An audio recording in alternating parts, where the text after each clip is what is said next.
간새 복을 이루시고 속한 자 이름을 주시고 가난한 자 굶게 하시고 병든 자 지옥게 하셔서 주를 곁에 바라보게 하실 주님을 경배합니다. 감사합니다.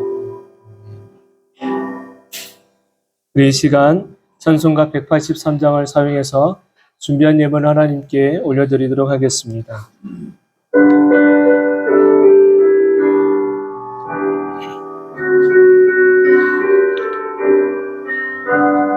인들의 마른 풀같이 시들은 나의 영혼 주님이 약속한 성령 간절히 기다리네 가물어 메마른 땅에 한비를 내리시네 성령의 담비를 부어 새 생명 주옵소서 반가운 빗소리 들려 산천이 춤을 추네 봄비로 내리는 성령 내게로 주옵소서 가물어 메마른 땅에 한비를 내리시네 성령의 담비를 부어 새 생명 주옵소서 절 따라 흐르를 내려 조목이 무성하니 갈급한 내 심령 위에 성령을 부으소서 가물어 메마른 땅에 담비를 내리시네 성령의 담비를 부어 새 생명 주옵소서 참되신 사랑의 언약 어길 수 있사오랴 그늘에 흡족한 은혜 주실 줄 믿습니다 가물어 메마른 땅에 담비를 내리시네 성령의 담비를 부어 새 생명 주옵소서. 아멘. 기도하겠습니다. 여호와께서 명령하사 내 창고와 내 손으로 하는 모든 일에 복을 내리시고 내 하나님 여호와께서 내게 주시는 땅에서 내게 복을 주실 것이라. 아멘. 하나님 감사합니다. 사랑하는 성도들이 5월의 한 달 동안 힘을 다하여 살고 왔습니다. 또 한 주간 동안 몸과 마음을 다하여서 힘써 살아온 시간들이 있음을 우리 하나님께 알고 계시니 그 마음으로 하나님께 예비하며 귀한 예물을 올려드립니다. 하나님께서 지켜주신 은혜에 감사하고 또 하나님의 돌보신 가운데 큰 은혜 주셔서 감사한 마음을 담았습니다. 하나님 또한 기도의 제목을 담았습니다. 하나님께 올려드리는 이 모든 것 위에 하나님께서 받으시고 또 하늘의 아름다운 복의 문을 여셔서 복의 복을 더하여 주시옵소서. 내 손으로 하는 모든 일에 복을 내려 주시겠다고 말씀하셨던 것처럼 그 말씀을 사모하는 이들마다 하나님께서 주시는 복록을 받아 누림이 있게 하시고 나눔이 있는 귀한 삶이 되도록 축복하여 주옵소서. 사랑하는 자녀들 가운데 다니엘의 지혜와 다니엘의 신앙과 같은 귀한 은혜를 허락하여 주시고 사랑하는 우리 성도들 가운데 야곱의 복과 같은 또한 요셉의 형통함과 같은 은혜가 임하는 귀한 삶이 되게 하여 주옵소서. 어느덧 5월의 마지막 주간을 우리가 맞이합니다. 또한 새로운 6월을 준비합니다. 하나님 모든 한 주간 안에 하나님께서 허락하신 복록의 은혜가 또한 하나님께서 예비하시는 은혜들이 각 사람과 각 처소 가운데 충만하게 하여 주옵소서. 모든 것 가운데 감사드리며 은혜와 사랑이 많으신 예수님의 이름으로 축복하며 기도합니다. 아멘. 이제 함께 말씀을 나누도록 하겠습니다. 우리가 함께 나눈 말씀 누가복음 13장 10절로 17절에 있는 말씀입니다.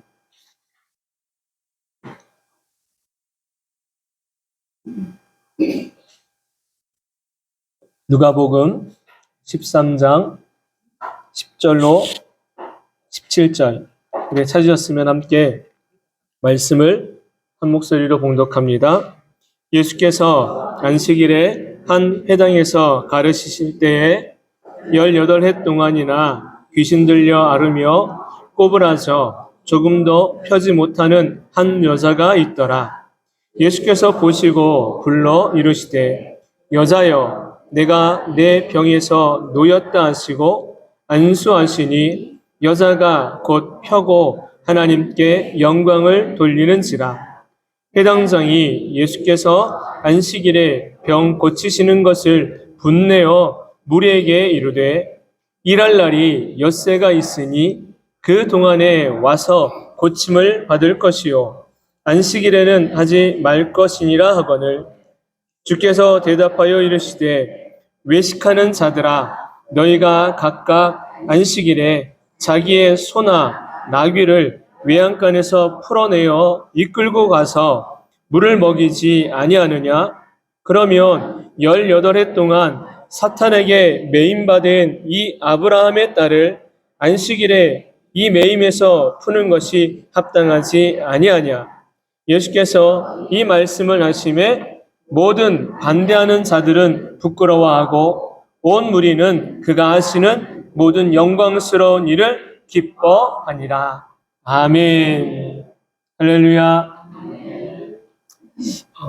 5월 우리는 행복의 영성을 갖는 성도의 삶이라는 주제로 지나가고 있습니다. 행복과 행운, 어떤 것을 바라며 우리가 하루하루를 살고 있는가? 분명 우리가 입으로는 행복과 행운 중에 무엇을 말하느냐면 행복의 삶을 이야기합니다.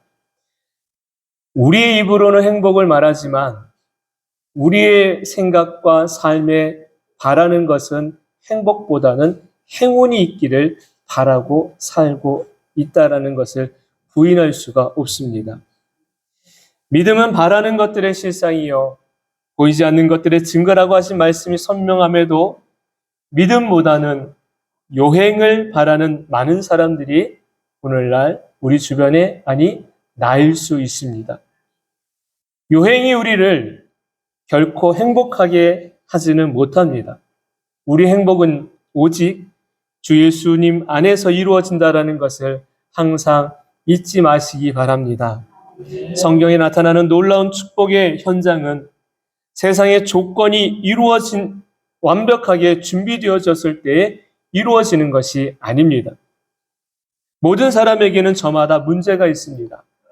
문제가 없는 사람이 없다는 것 우리는 항상 먼저 인정해야 하지요. 성경의 복음서를 읽다 보면 주님은 우리에게 동일한 패턴을 가지고 역사하시고 삶을 고쳐가고 있다는 것을 가르쳐 주십니다. 갖가지 문제가 발생하지만 우리의 시선은 문제가 아니라 그 문제 넘어서 일하시는 주님을, 하나님을 보기를 원하십니다. 그래서 성경은 사복음서를 여러분 가만히 읽어보면 그 속에서 동일한 패턴으로 계속 우리를 훈련시키시는 것, 그 장면을 만나게 됩니다. 그 중에 한 장면이 뭐냐면 예수님이 계시느냐 계시지 않느냐에 따라서 문제가 발생하느냐 문제가 해결되느냐가 달라지게 됩니다. 만약에 문제가 발생했는데 그 장면 속에 예수님이 계시다면 작정하면서 읽으셔도 됩니다. 문제가 해결된다라는 믿음을 갖고. 요한복음 2장에 보면 가나 혼인잔치 이야기가 나오죠. 그때 문제가 발생을 합니다. 어떤 문제예요? 잔치가 열렸지만 포도주가 떨어지는 문제가 생긴 거예요. 그런데 사람들의 시선은 어디에 집중하느냐?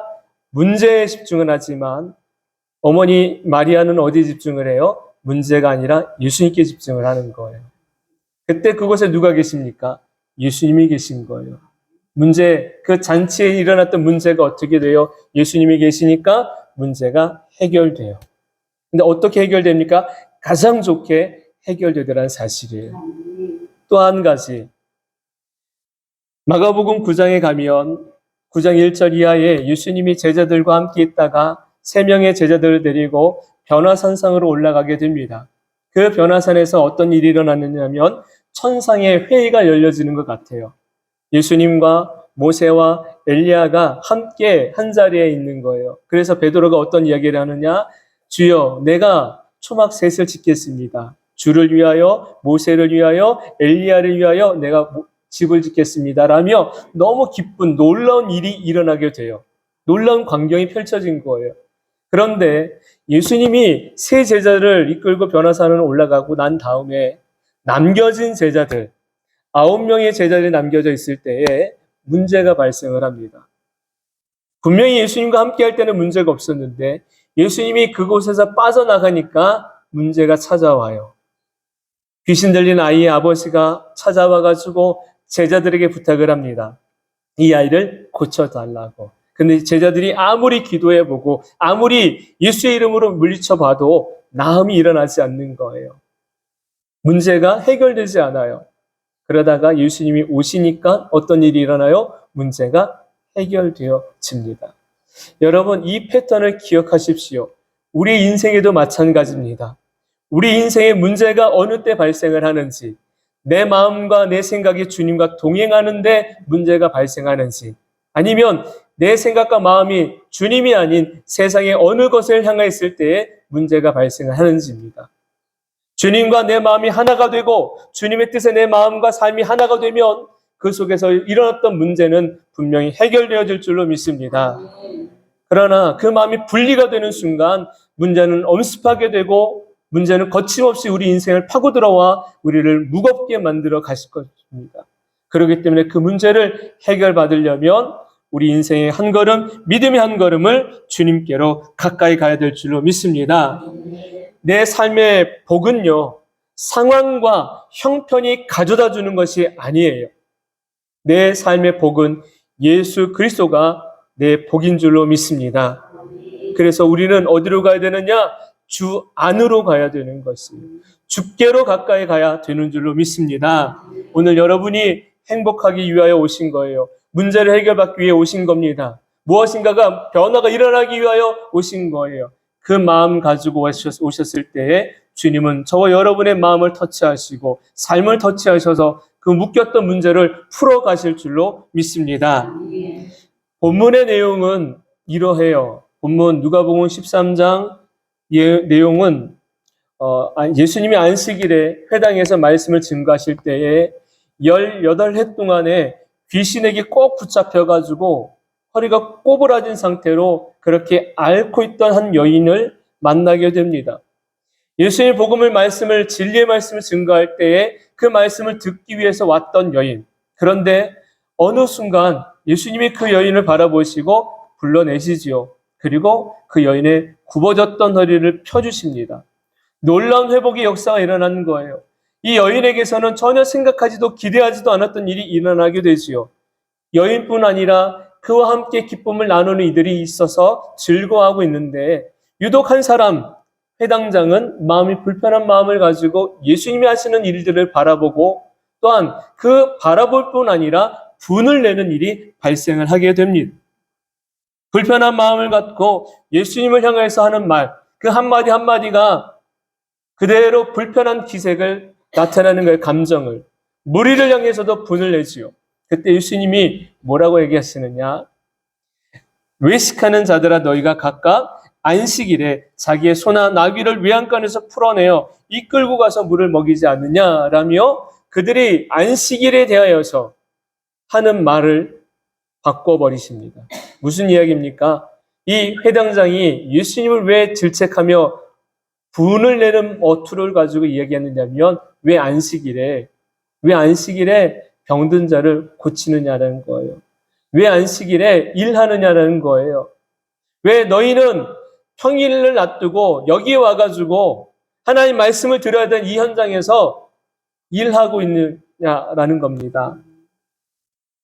율법에 보면 안식일은 아무것도 하지 말라고 했거든요. 일하지 말라라는 거예요.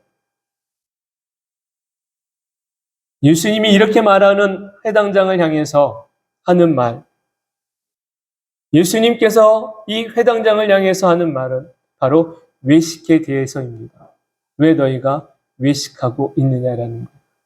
다시 말하면 너희가 종을 통해서 너희의 소나 양을 물을 먹이고 풀을 뜯게 하면서도 너희는 안 그런 척하고 있는 것에 대하여 이야기하고 있으신 것이요.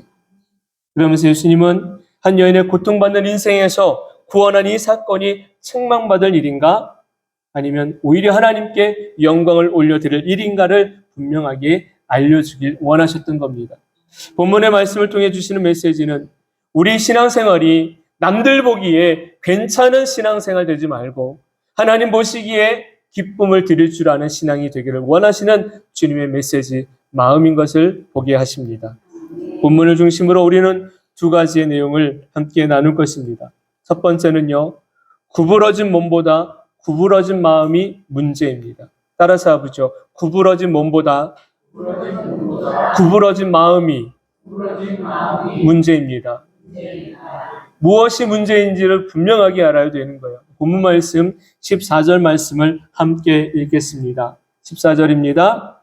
회당장이 예수께서 안식일에 병 고치는 것을 분내어 무리에게 이르되 일할 날이 엿새가 있으니 그동안에 와서 고침을 받을 것이요 안식일에는 하지 말 것이니라 하거늘. 아멘. 우리는 지금 18해 동안 귀신 들려 앓으며 꼬부라져 조금 더 펴지 못하는 한 여인의 이야기를 나누고 있습니다. 그런데 성경에 이 여인이 누구인지, 이름이 누구인지, 어디에 사는 여인인지는 전혀 기록되지 않아요. 하지만 한 가지 특정할 수 있는 것, 이 여인은 신앙이 좋은 여인이다. 하나님을 기쁘시게 할 만한 믿음을 가진 여인이라는 것을 알 수 있는 대목이 있습니다. 바로 어떤 말씀이냐면 16절에 예수님이 이 여인을 향하여 부르시는 말씀이 나와요. 뭐라고 부르십니까? 16절 중반부에 이렇게 나오지요. 아브라함의 딸이라고 나옵니다. 아브라함의 딸이라는 것은요, 믿음의 여인이라는 이야기입니다. 하나님의 말씀을 진심으로 사모하는 신실한 신앙을 갖고 지금 이 회당장에 나와 있는 이 여인은 어느 누구보다도 하나님을 사랑하는 여인이요, 말씀을 사모하는 여인이라는 것을 우리가 알 수 있게 됩니다. 여러분 한번 생각해 보세요. 허리가 구부러졌습니다. 누가 봐도 몰골이 말이 아닐 겁니다. 자기 스스로도 부끄러워가지고 다른 사람들 앞에 서 있는 것, 많은 사람들 대중 앞에 있는 것, 그것이 탐탁지는 않을 것입니다. 그런데 여러 사람들의 시선이 있음에도 불구하고 예배당에, 회당에 나온 이유는 한 가지입니다. 사람들의 시선을 전혀 의식하지 않아요. 오직 그의 시선은 어디를 향하고 있느냐? 하나님을 향하고 있는 것이에요. 하나님의 말씀을 사모하기 위해서 그 말씀 한 구절이라도 놓치지 않고 그 말씀이 내게 어떻게 들려지는지를 진정 사모하기 때문에 이 회당, 예배당 안에 들어와 있는 거예요. 그리고 그곳에서 말씀을 청중하고 있었던 것입니다. 마침 그때 예수님이 회당에서 하나님의 말씀을 전가하고 계셨지요. 꼬부라져가지고 제대로 허리를 펴보지 못하는 여인, 18해 동안의 귀신에 붙잡혀가지고 앓으며 고통과 힘겨움의 삶을 하루하루마다 살아왔던 이 여인에게 위로가 되는 것은 세상의 사람들의 말이 아니라 하나님의 말씀이었던 것입니다. 비록 몸은 고통스럽지만 그럼에도 불구하고 하나님의 말씀을 들을 수 있는 회당으로 나온 이 여인에게 주님이 놀라운 선물을 주십니다. 그 선물이 뭐예요? 육신의 질병에서 나음을 얻는 거예요. 놀라운 기적의 현장이지요. 한번 생각해 봅시다. 오늘 예수님이 말씀 증거할 줄 알았나요? 몰랐나요? 몰랐겠죠. 그리고 자기가 오늘 예배 나오면 고침 받을 거라고 알았을까요? 몰랐을까요? 전혀 기대하지 않았을 겁니다. 전혀 생각도 못했을 겁니다. 전혀 예상도 못했을 겁니다. 그런데 예상하지 못하는 순간에 예측하지 못하던 일이 일어나게 된 거예요. 그것이 바로 뭐라고 생각되십니까? 하나님의 축복입니다. 은혜이란 사실이에요. 여러분, 저와 여러분이 왜 예배에 나와야 되는 줄 아십니까? 이 예배가 놀라운 역사를 일으키는 시간인 줄로 믿습니다. 찬송이 왜 능력이 있는 줄 아십니까? 그 찬송은 어둠의 영은 물리치고 하나님께는 영광이 되기 때문입니다. 그 영광을 올려드리는 찬송 가운데 우리 인생의 삶에 묶였던 것이 풀어지게 되고 병든 것은 나음을 얻게 될 줄로 믿습니다. 연약한 자는 강건하게 될 것입니다. 저와 여러분의 간절한 소망은 마침내 삶의 열매로 맺어지게 될 것이에요. 이 모든 것이 어디에서 이루어지느냐? 예배 가운데 이루어진다는 사실이에요. 그래서 예배는 나와도 되고 안 나와도 되는 것이 아니라 반드시 나와서 내가 제물될 때 하나님은 그곳에 하나님의 손을 얹으셔서 놀라운 역사를 나타내어 주시는 줄로 믿습니다. 우리가 주일을 어떤 마음으로 맞이하고 있느냐에 따라서 성공과 실패가 달라지게 될 것이에요. 내가 예배를 어떤 마음으로 준비하느냐. 그래서 금요일날 저녁이 되면 꼭 기도하는 제목이 있습니다. 마지막 기도 제목이죠. 주일을 위해서 기도하자라는 거예요. 주일을 위해서 기도하자. 주일을 위해서 기도하지 않으면 우리의 마음이 준비가 되어지지 않는다라는 것입니다. 여러분, 오늘 이 예배를 나올 때에 어떤 마음의 준비를 가지고 오셨습니까? 허겁지겁 시간에 쫓겨가지고 오셨습니까? 아니면 이런 시간서부터 준비하며 오셨습니까? 식사를 준비하는 분들도 그 전날에 오셔서 미리 다 준비를 하세요. 준비하는 자에게 하나님의 은혜는 반드시 임하게 될 줄로 믿습니다. 예배를 그런 마음으로 준비하시라는 거예요.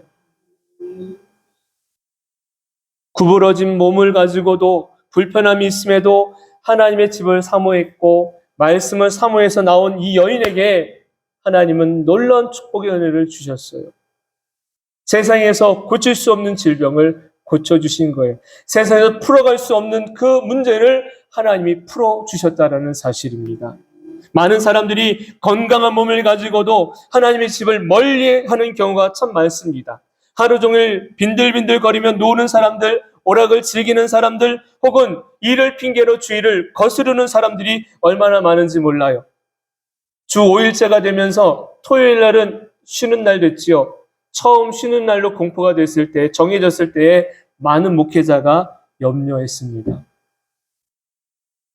성도들, 연약한 믿음을 가진 성도들은 이날을 핑계 삼지 않을까? 그런데 아니나 다를까요? 그런 일이 너무 많이 일어나게 됐습니다. 그만큼 무엇이 소중하지 않게 된 거예요? 예배가 소중하지 않게 된 거예요. 어디 가서든지 뭐만 틀면 돼요? 방송만 틀면 방송 설교가 다 나오잖아요. 방송 설교 한 편 들으면 뭐 했다? 내가 예배 드렸다. 여러분 한번 생각해 봅시다. 그게 예배 드린 걸까요? 예배 드린 걸까요? 아니에요. 우리가 드리는 예배는요, 내가 온몸과 마음을 다해서 헌신과 수고를 드리는 것, 그것이 바로 예배인 것입니다. 내가 주를 위해서 무엇인가를 희생하고 드릴 줄 아는 것, 그 마음에, 그 정성에 하나님이 받으신다라는 거예요. 왜 그래서 우리가 정말 힘을 다해서 예배를 드려야 되느냐면 이 시간을 통해서 하나님과 영적인 만남과 위로와 회복이 일어나는 시간이기 때문에 그런 것입니다. 하나님을 찾으시는 예배자는요, 전심으로 예배할 것이라고 말씀하셨지 형식에 묶여서 마음이 없는 모양만 있는 예배를 드리라라고 하시지 않으셨습니다. 하나님이 찾으시는 것은 무엇입니까? 우리의 마음인 것이에요. 우리의 마음을 하나님께 주십시다. 그리고 그럴 때 하나님은 우리의 마음 하나하나를 받으셔서 기쁨 어린 예배가 될 줄로 믿습니다. 그런데 많은 사람들이 예수님이 행하신 이 놀라운 일들을 바라보며 기뻐하고 하나님께 영광 올려드리는 이 17절의 마지막 장면을 보는데 그 과정 속에 유독 한 사람, 누구는 불편해요? 회당장은 불편하더란 사실이에요. 왜 이 한 사람 회당장이 불편합니까? 14절 말씀에 이렇게 나오지요. 예수께서 안식일에 병을 고치는 것을 보고 분을 내었다라고 합니다. 화를 냈다라는 거예요. 사람들이 예수님을 따르니까 직접적으로 예수님을 향해서 화를 낼 수는 없어가지고 누구에게 화를 내요?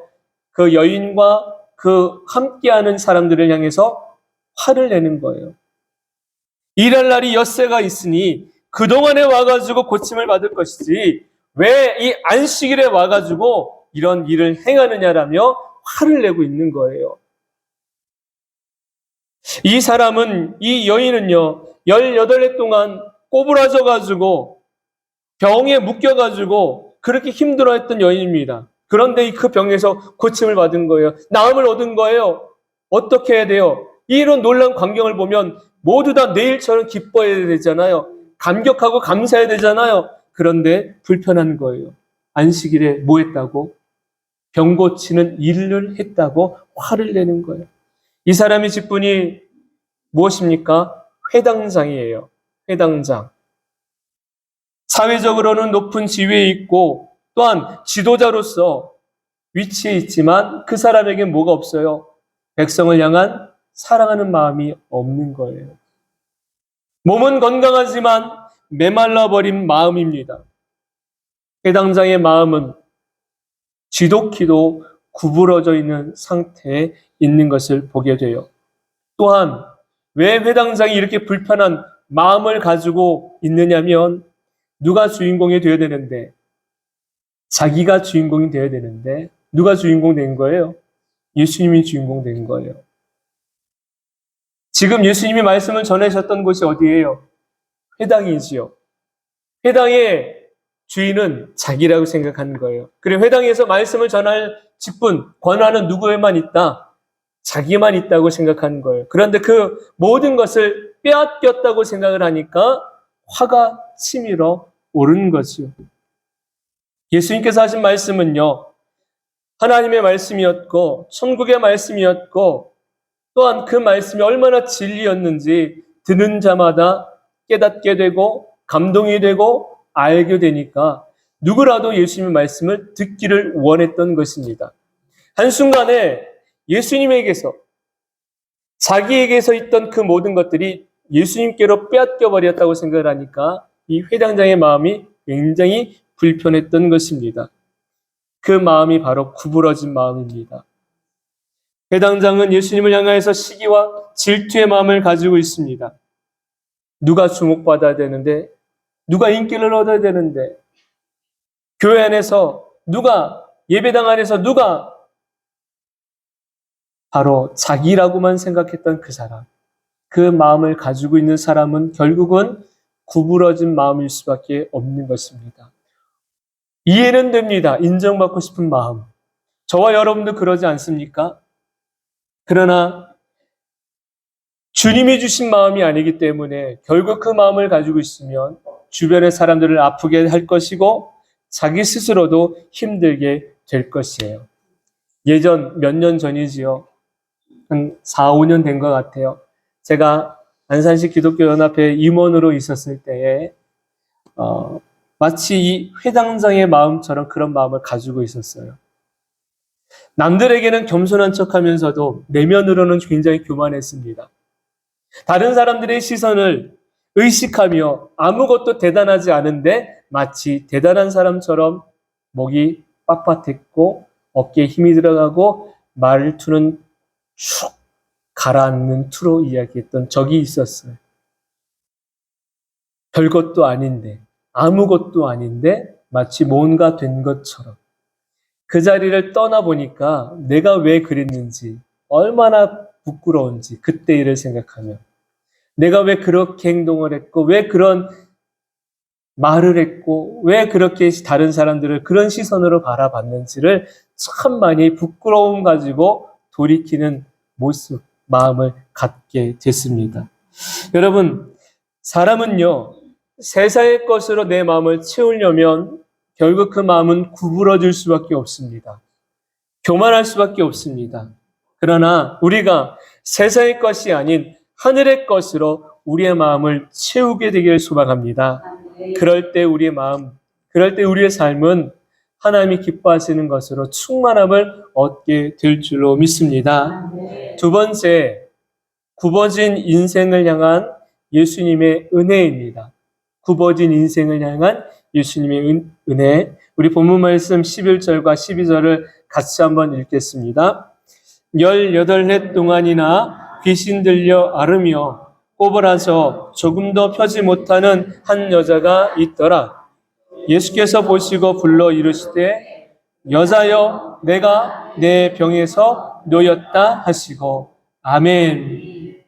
예수님의 말씀을 전하는 그 현장에 왔던 한 여인, 그 여인이 예수님께 찾아와가지고 예수님 나를 고쳐주세요라고 손들고 나갔습니까? 아니지요. 다시 말씀드립니다. 아까 우리 서론에 처음 시작할 때에 예수님이 계시면 뭐가 풀려진다 그랬죠? 문제가 풀어진다 그랬죠. 지금 이 현장에 문제를 가지고 있는 여인, 그 여인을 향해서 예수님이 찾아와 주신 거예요. 성경에 보면 18해 동안에 앓았던 이 여인을 예수님이 만나 주셨던 것처럼 38년 된 병든 한 사람을 베데스다 연못에서 만나 주시는 장면을 기억하실 겁니다. 이 사람은 38년 동안 오직 뭐만 바라봤어요. 그 베데스다 연못이 움직일 동안에 자기를 넣어줄 사람이 있는지 없는지 사람만 찾아보는 거예요. 사람이 아니면 그 연못만 본 거예요. 그런데 그곳에 누가 찾아오세요? 예수님이 찾아오시지요. 그때 무엇이 해결되어 이 사람에게 있던 38년 동안 그 인생을 짓눌렀던 문제가 풀어지는 것을 보게 됩니다. 또 한 사람, 남편이 5이에요. 지금 살고 있는 남편도 있어요. 그런데 예수님이 이 수가성 여인을 만나면서 하신 말씀, 너가 남편이 5이 있고 지금 살고 있는 사람도 네 남편이 아니다라고 하십니다. 이 여인에게서 기쁨은 사람이 아니었던 거예요. 남편이 아니었던 거예요. 기쁨을 주는 사람인 줄 알았고 소망인 줄 알았는데 살아보니까 소망도 아니었고 기쁨도 아니었고 오히려 그 인생이 더욱더 적막한 삶의 모습이었다라는 것을 알게 돼요. 그런데 이 여인을 누가 찾아와 주세요? 예수님이 찾아와 주세요. 그 여인에게 무엇을 안겨주십니까? 천국의 소망을 알려주십니다. 다시 말씀드릴게요. 예수님이 찾아오셔가지고 문제가 풀어졌다라는 사실입니다. 우리 인생에도 누가 먼저 찾아와 주셨습니까? 예수님이 먼저 찾아와 주신 줄로 믿습니다. 그러면 믿으시면 아멘 합시다. 내 인생의 문제도 풀어질 줄로 믿습니다. 이것이 우리에게 주신 진리의 말씀인 거예요. 예수님은 늘 언제나 우리를 찾아와 주신다라는 사실. 그런데 찾아와 주시는 그 주님을 내가 문전박대하고 있지는 않습니까? 주님이 끊임없이 내 문을 두드리시는데 내 문을 꼭 닫아놓고 사람에게는 열어주면서 예수님께는 꼭 닫아놓고 있지는 않습니까?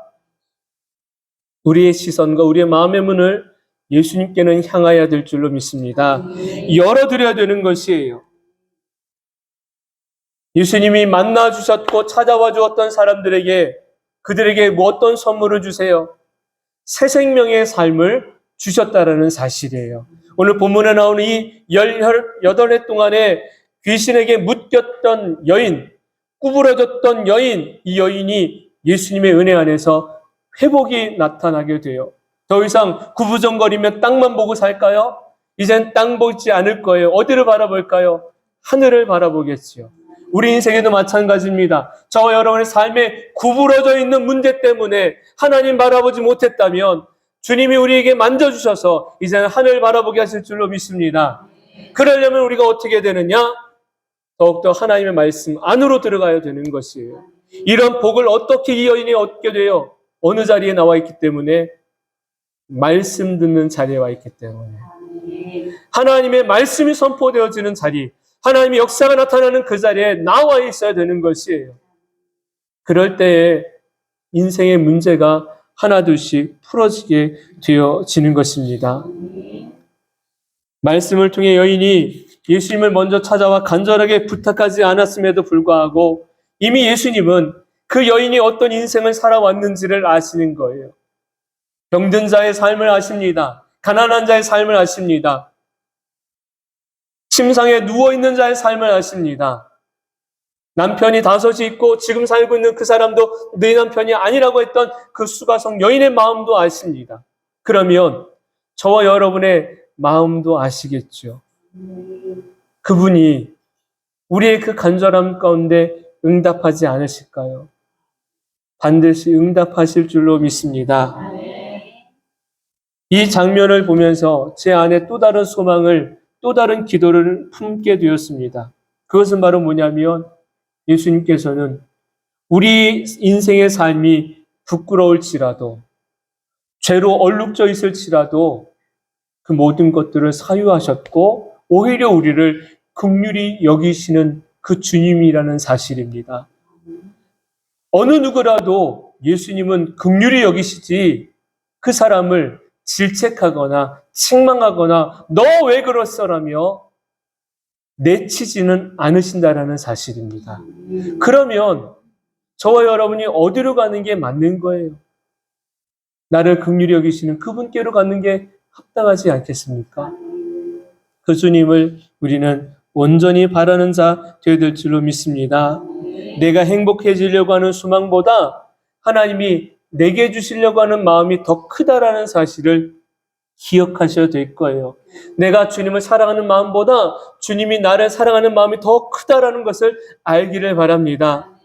내가 무언가를 이루어가기를 원하는 소망보다 하나님이 내게 부어주길 원하시는 것이 더 크다라는 것을 우리는 믿으며 사는 이들이 되어야 될 줄로 믿습니다.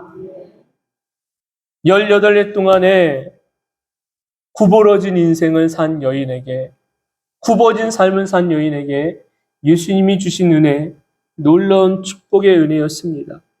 하루라도 편안한 날 없었고 고통 없는 날 없었던 여인, 그 여인이 이제는 예수님을 만나고 난 이후에 완전히 새 삶이 되지요.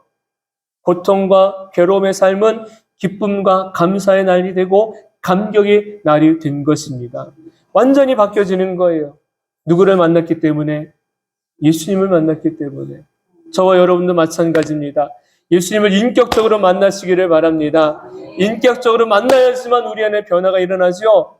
아무리 백날 이 말씀을 들어도 내가 예수님과 인격적으로 만나지 않으면 내 안에 변화는 일어나지 않는 거예요. 교회를 수십 년 다녀도 예수님과 내가 1대1로 만나지 않으면 변화가 없습니다. 권사님 왜 그래요? 장로님 왜 그래요? 심지어 목사님 왜 그래요? 마찬가지입니다. 인격적으로 누굴 만나지 못했기 때문에, 맞아요. 예수님을 만나지 못했기 때문에. 저와 여러분이 인격적인 예수님을 만나서 그분이 나를 바꿔가시는 과정을 통해 하나님의 영광이 드러나기를 사모하는 저와 여러분 되기를 소망합니다. 우리들의 삶이 구부러져 있지 않습니까? 여러분의 삶을 한번 잠시라도 되돌아보십시오. 내 마음에 구부러져 있는 것, 내 인생에 구부러져 있는 부분들을 우리는 어떻게 해서 그 문제를 풀어갈 수가 있겠는지요? 사람들에게 상담하면 풀어갈 수 있겠습니까? 사람에게 찾아가서 내 마음을 토해내면, 이야기하면, 하소연하면 풀어갈 수 있을까요? 아닙니다. 주님과 만나시고 주님 앞에 서시고 주님 안으로 들어가셔서 그분이 풀어가시는 과정들을 볼 수 있게 되길 바랍니다. 우리 마음에 굳어져 버려 있는 부분들, 그 부분들을 하나님 앞에 내어놓으십시오. 다른 사람들에게는 마음의 문이 열려지는데 유독 그 사람에게는 닫혀져 있습니까? 그렇다면 그 문도 열려질 수 있도록 하나님 앞에 구하시기를 바랍니다. 사랑하는 성도 여러분, 우리의 마음과 삶을 굳게 만들고 딱딱하게 굳어버리게 만드는 것을요, 그냥 두지 마세요. 그거 그냥 두면요, 거기에만 굳어지는 것이 아니라 마치 누룩 곰팡이 균처럼 다 퍼져갑니다. 내 인생의 전반을 다 퍼져갑니다. 결국은 나를 망가뜨립니다. 내 인생을 망가지게 합니다. 가정을 망가지게 합니다. 그것을 가지고 하나님 앞에, 예수님 앞에 가십시오.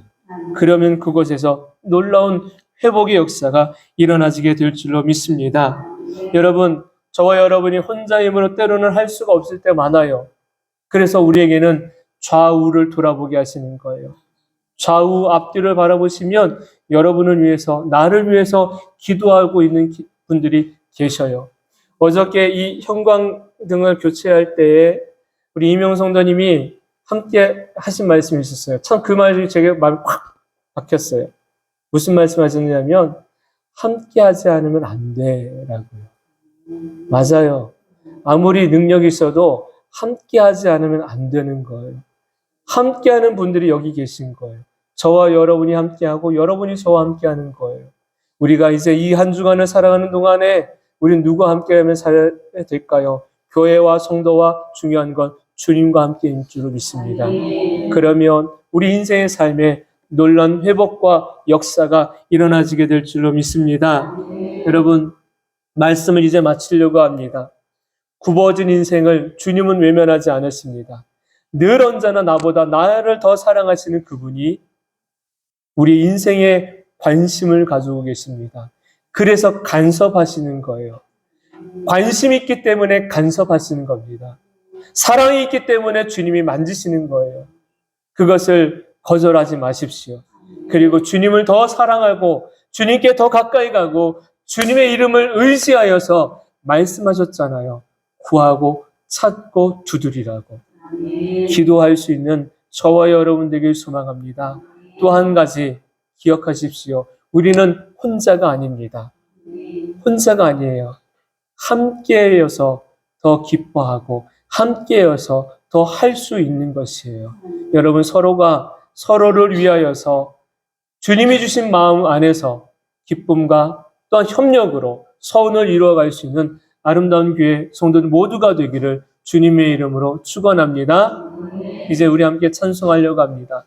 나의 가는 길 주님이 함께 하십니다. 그리고 주님이 아십니다. 그 길 가운데 주님이 예배해 놓으셨던 은혜를 부어주시니 그 주님만 온전히 바라보며 소중한 날들을 사는 저와 여러분 모두가 되길 소망합니다. 함께 찬송하지요.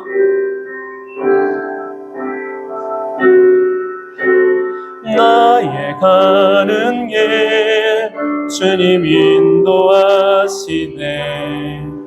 그는 보이지 않아도 날 위해 일하시네.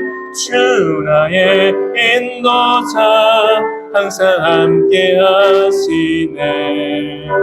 사랑과 의 베푸시며 인도하시네.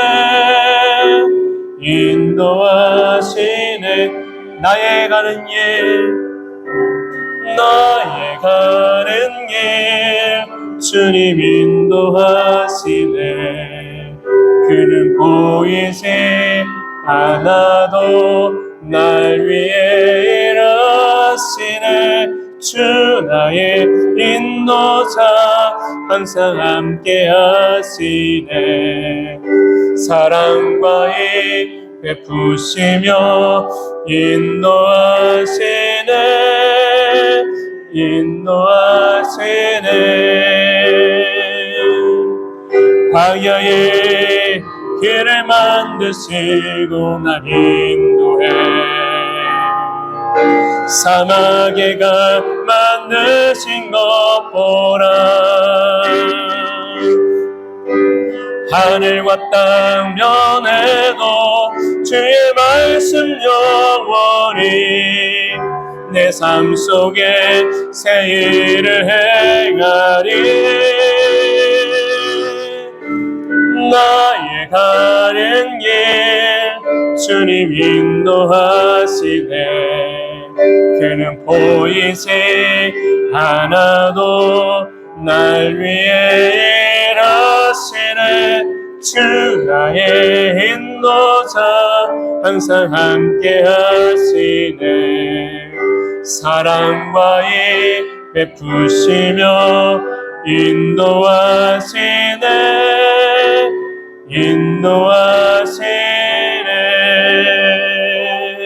인도하시네. 할렐루야. 이 시간 사이 기도할게요. 좋으신 하나님 감사합니다.